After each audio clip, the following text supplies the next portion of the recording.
ते वासुदेवाय। अभी तक चतुर्थ स्कंद के 5वें अध्याय में हमने जाना कि जब महादेव जी को पता चला कि दक्ष से अपमानित होकर देवी सती ने प्राण त्याग दिए हैं, तो उन्होंने बड़ा ही क्रोध किया और अपनी एक जटा उखाड़कर बिजली के समान लपट के अंतर्गत उसको धरती पर पटका, तो उससे वीरभद्र का जन्म हुआ, जिसने दक्ष के यज्ञ को तहस नहस कर दिया। आज हम जानेंगे छठा अध्याय, ब्रह्म आदि देवताओं का कैलाश जाकर श्री महादेव जी को मनाना। श्री मैत्रेय जी कहते हैं, विदुर जी, इस प्रकार जब रुद्र के सेवकों ने समस्त देवताओं को हरा दिया, उनके संपूर्ण अंग प्रत्यंग भूत प्रेतों के त्रिशूल, पट्टिस, खड्ग, गदा, परिग, मुदगर आदि आयुधों से छिन्न भिन्न हो गए, तब वे ऋत्विज और सदस्यों के सहित बहुत ही डरकर ब्रह्मा जी के पास पहुंचे और प्रणाम करके उन्हें सारा वृत्तांत कह सुनाया। भगवान ब्रह्मा और सर्व अंतर्यामी श्री नारायण पहले से ही इस भावी उत्पात को जानते थे, इसी से वे दक्ष के यज्ञ में नहीं गए थे। अब देवताओं के मुख से वहां की सारी बात सुनकर उन्होंने कहा, देवताओं, परम समर्थ तेजस्वी पुरुष से यदि कोई दोष भी बन जाए तो भी उसके बदले में अपराध करने वाले मनुष्यों का भला नहीं हो सकता। फिर तुम लोगों ने तो यज्ञ में भगवान शंकर का प्राप्य भाग न देकर उन्हें बड़ा भारी अपराध किया है, परंतु शंकर जी बहुत शीघ्र प्रसन्न होने वाले हैं, इसलिए तुम लोग शुद्ध हृदय से उनके पैर पकड़कर उन्हें प्रसन्न करो, उनसे क्षमा मांगो।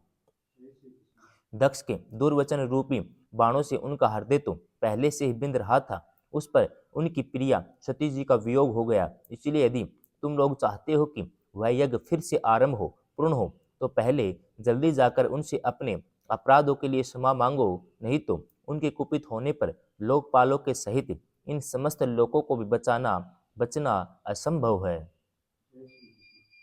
भगवान रुद्र परम स्वतंत्र हैं, उनके तत्व और शक्ति सामर्थ्य को न तो कोई ऋषि मुनि देवता यज्ञ स्वरूप देवराज इंद्र ही जानते हैं और न ही स्वयं मैं जानता हूँ, फिर दूसरों की तो बात ही क्या है। ऐसी अवस्था में उन्हें शांत करने का उपाय कौन कर सकता है।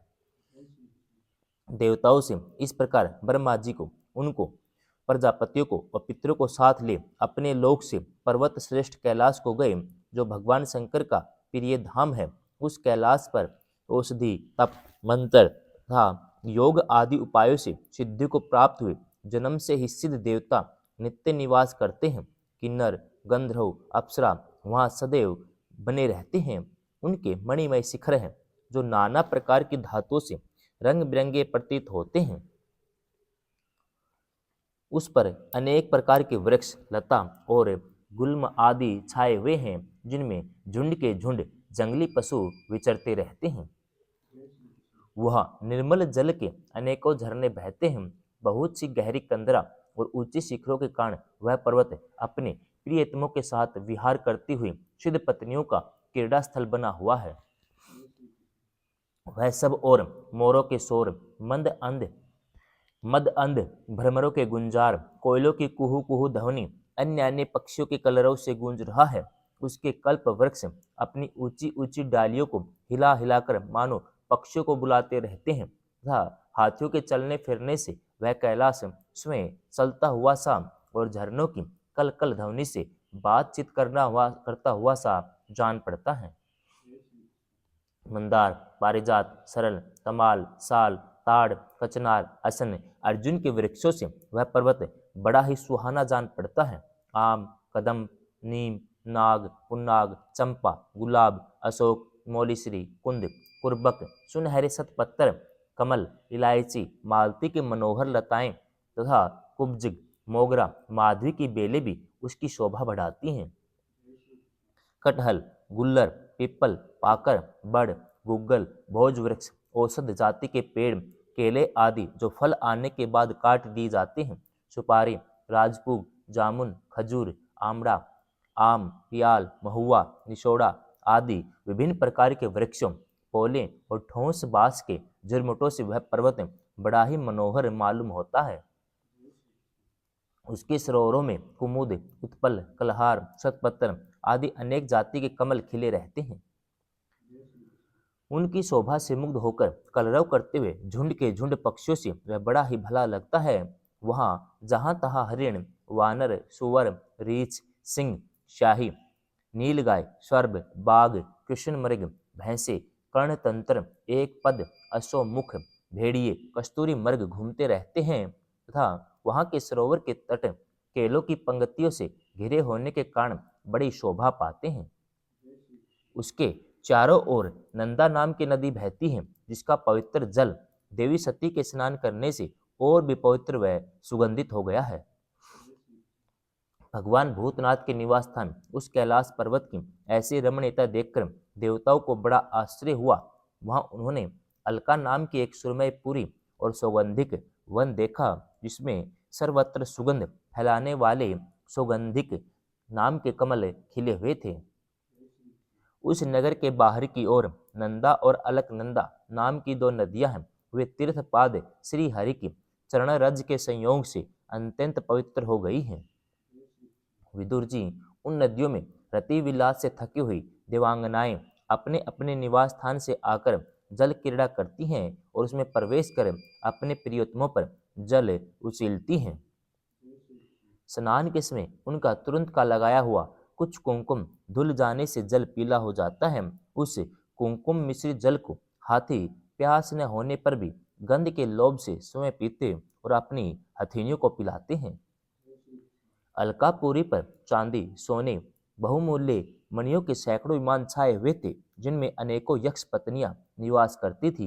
इनके कारण वह विशाल नगरी बिजली और बादलों से छाए हुए आकाश के समान जान पड़ती थी। यक्षराज कुबेर की राजधानी उस अलकापुरी को पीछे छोड़कर देवगण सौगंधिक वन में आए। वहां वन रंग बिरंगे फल, फूल, पत्तों वाले अनेकों कल्प वृक्षों से शोभित था। उसमें कोकिल आदि पक्षियों का कलरव, भौरों का गुंजार हो रहा था। राजहंसों के प्रेम प्रिय कमल कुसुमों से शोभित अनेकों सरोवर थे। वहां वन जंगली हाथियों के शरीर की रगड़ लगने से घिसे हुए हरी चंदन वृक्षों का स्पर्श करके चलने वाली सुगंधित वायु के द्वारा यक्ष पत्नियों के मन को विशेष रूप से मथे डालता था। बावलियों की सीढ़ियां वैदुरमणि बनी हुई थी, उन्हें बहुत से कमल खिले रहते थे। वहां अनेकों किम पुरुष भी जी बहलाने के लिए आए हुए थे। इस प्रकार उस वन की शोभा निहारते हुए जब देवगण कुछ आगे बढ़े, तब उन्हें पास ही एक वट वृक्ष दिखलाई दिया। वह वृक्ष 100 योजन ऊंचा था। उसकी शाखाएं 75 योजन तक फैली हुई थी। उसके चारों ओर सर्वदा अविचल छाया बनी रहती थी, इसलिए घाम का कष्ट भी नहीं होता था। उसमें कोई घोंसला भी न था। उस महायोगमय मुमुक्षुओं के आश्रयभूत वृक्ष के नीचे देवताओं ने भगवान शंकर को विराजमान देखा। वे साक्षात क्रोधहीन काल के समान जान पड़ते थे। भगवान भूतनाथ का श्री अंग बड़ा ही शांत था। सनंद आदि शांत सिद्धगण और सखा यक्ष राक्षसों के स्वामी कुबेर उनकी सेवा कर रहे थे। जगतपति महादेव जी सारे संसार के सुहृद हैं, स्नेहवश सबका कल्याण करने वाले हैं। वे लोकहित के लिए ही उपासना, चित्त की एकाग्रता, समाधि आदि साधनों का आचरण करते रहते हैं।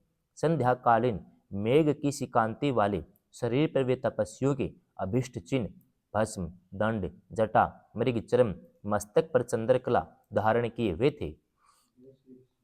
वे एक शासन पर बैठे थे। अनेकों साधु श्रोताओं के बीच में श्री नारद जी के पूछने से सनातन ब्रह्म का उपदेश कर रहे थे। उनका बायां चरण दाई जांग पर रखा था। बायां हाथ बाएं घुटने पर कलाई में रुद्राक्ष की माला डाले तरक मुद्रा से विराजमान थे। तर्जनी को अंगूठे से जोड़कर अन्य उंगलियों को आपस में मिलाकर फैला देने से जो बंध सिद्ध होता है, उसे तरक मुद्रा कहते हैं। इसी का नाम ज्ञान मुद्रा भी है। वे योग पट का सहारा लिए एकाग्रचित से ब्रह्म आनंद का अनुभव कर रहे थे। लोकपालों के सहित समस्त मुनियों ने मननशील में सर्वश्रेष्ठ भगवान शंकर को हाथ जोड़कर प्रणाम किया। यद्यपि समस्त देवता और दैत्यों के अधिपति भी श्री महादेव जी के चरण कमलों की वंदना करते हैं, तथापि श्री ब्रह्मा जी को अपने स्थान पर आया देख तुरंत खड़े हो गए। जैसे वामन अवतार में परम पूज्य विष्णु भगवान कश्यप जी की वंदना करते हैं, उसी प्रकार सिर झुकाकर उन्हें प्रणाम किया। इसी प्रकार शंकर जी के चारों ओर से महर्षियों सहित अन्य अन्य सिद्धगण बैठे थे। उन्होंने भी ब्रह्मा जी को प्रणाम किया। सबके नमस्कार कर चुकने पर ब्रह्मा जी ने चंद्रमौली भगवान से, जो अब तक प्रणाम की मुद्रा में खड़े थे, हंसते हुए कहा। श्री ब्रह्मा जी ने कहा, देव, मैं जानता हूँ आप संपूर्ण जगत के स्वामी हैं, कि विश्व की योनि शक्ति, प्रकृति और उसके बीज शिव पुरुष से परे जो एक रस परम ब्रह्म है वह आप ही हैं। भगवान, आप मकड़े के समान ही अपने स्वरूप शिव शक्ति के रूप में क्रीड़ा करते हुए लीला से ही संसार की रचना, पालन और संहार करते रहते हैं। आपने ही धर्म और अर्थ की प्राप्ति कराने वाले वेद की रक्षा के लिए दक्ष को निमित्त बनाकर यज्ञ को प्रकट किया है। आपकी ही बांधी हुई ये वर्ण आश्रम की मर्यादाएं हैं, जिनका नियम निष्ठ ब्राह्मण श्रद्धापूर्वक पालन करते हैं। मंगलमय माहेश्वर, आप शुभ कर्म करने वाले को स्वर्ग लोक अथवा मोक्ष प्रदान करते हैं तथा पाप कर्म करने वाले को घोर नरकों में डालते हैं। फिर भी किसी किसी व्यक्ति के लिए इन कर्मों का फल उल्टा कैसे हो जाता है। जो महानुभाव आपके चरणों में अपने को समर्पित कर देते हैं, जो समस्त प्राणियों में आपकी ही झांकी करते हैं, समस्त जीवों को अभेद दृष्टि से आत्मा में ही देखते हैं, वे पशु के समान प्राय क्रोध के अधीन नहीं होते। जो लोग भेद बुद्धि होने के कारण कर्मों में ही आसक्त हैं, जिनकी नीयत अच्छी नहीं है, दूसरों की उन्नति देखकर जिनका चित्त रात दिन कुढ़ता रहता है, जो मर्म भेदी अज्ञानी अपने दुर्वचनों से दूसरों का चित्त दुखाया करते हैं, आप जैसे महापुरुषों के लिए उन्हें भी मारना उचित नहीं है, क्योंकि वे बेचारे तो विधाता के ही मारे हुए हैं। देव देव भगवान कमल नाभ की प्रबल माया से मोहित हो जाने के कारण यदि किसी पुरुष की कभी किसी स्थान में भेद बुद्धि होती है, तो भी साधु पुरुष अपने पर दुख कातर स्वभाव के कारण उस पर कृपा ही करते हैं। देववश जो कुछ हो जाता है वे उसे रोकने का प्रयत्न नहीं करते। प्रभु, आप सर्वज्ञ हैं। परम पुरुष भगवान की दुस्तर माया ने आपकी बुद्धि का स्पर्श भी नहीं किया है, अतः जिनका चित्त उसके वशीभूत होकर क्रम मार्ग में आसक्त हो रहा है, उनके द्वारा अपराध बन जाए तो भी उन पर आपको कृपा ही करनी चाहिए। भगवान, आप सबके मूल हैं, आप ही संपूर्ण योगों को पूर्ण करने वाले हैं। यज्ञ भाग पाने का आपको पूरा अधिकार है, फिर भी इस दक्ष यज्ञ के बुद्धिहीन याजकों ने आपको यज्ञ भाग नहीं दिया, इसी से यह आपके द्वारा विध्वस्त हुआ। अब आप इस अपूर्ण यज्ञ का पुनर्उद्धार करने की कृपा कीजिए। प्रभु, ऐसा कीजिए जिससे यजमान दक्ष फिर जी उठे, भगु देवता को नेत्र मिल जाएं, भृगु जी की दाढ़ी मूछ आ जाएं, पूषा के पहले के समान दांत निकल आएं। रुद्रदेव अस्त्र शस्त्र और पत्थरों की बौछार से जिन देवताओं और ऋतुजों के अंग प्रत्यंग घायल हो गए हैं, आपकी कृपा से वे ठीक हो जाएं। यज्ञ संपूर्ण होने पर जो कुछ शेष रहे वह सब आपका भाग होगा। यदि यज्ञ विध्वंस, आज यह यज्ञ आपके ही भाग से पूर्ण हो। छठा अध्याय समाप्तम।